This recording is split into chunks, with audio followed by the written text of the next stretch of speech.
السلام خواتي، زول اللون. اليوم ندير لكم شتيت حلحم ان شاء الله تعجبكم.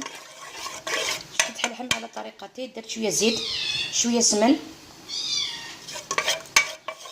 خليه يذوب هكذا. نزيد اللحم هكذا، زدت اللحم قطعتهم هكذا. فوالا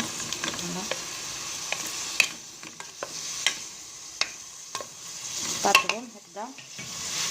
ندير شويه ملح من ملحها، ندير الملح فوالا. ندير لي زيبيس. عندي هنا شويه كرويه، شويه فلفل كحل، شويه لي زيبيس سبيسيال تاع لقيت هنا بدا في السوق يتباعوا سبيسيال بحال اللحم فوالا.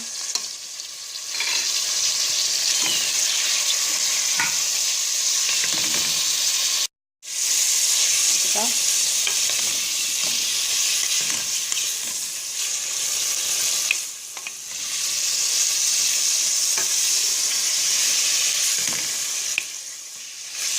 نخليه يتقلى شويه برك مع لي زيبيس والملح.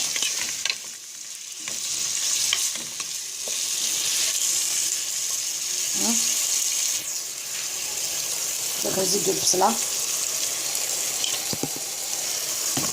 درت فيها شويه ثوم داخل هكذا.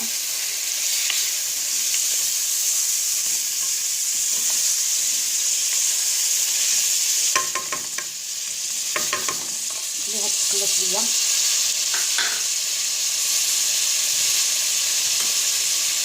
نزيد هذه الطوماطيش مصبرة، هذه درتها هي درتها انا شويتها. تقدروا ديروها في الدار مع شويه خلص لي الفلفل، فلفل دريس حار. هذاك لين نديروه في الشمس باش يجفف. من بعد نديروه في الماء سخون باش يرطب. من بعد نديروه مع الثوم والملح باش يولي لنا كوم ينطاف. دعي غاس قبيليت خما طحن الزيت، شي طحن السمن. راني غاس كسوم لي قلا من كي نق الحال. راني غاس فلفله برتان كرويه. راني غاس لي زيبيس مي غاس سبيسيال شتيت اللحم. راني غاس البصل. راني غاس نجاوب الطوماطيش. شويه الدرسه لازم نبدا تسخن السخان كي تبيعي تيدوغا. كل ما زمدا تسخن السخان الفلفل وجبه ما كاين قرص قبيليك. ولي هنا وين نخدم في الزيت من صغريه في طيش داير في الزكوا.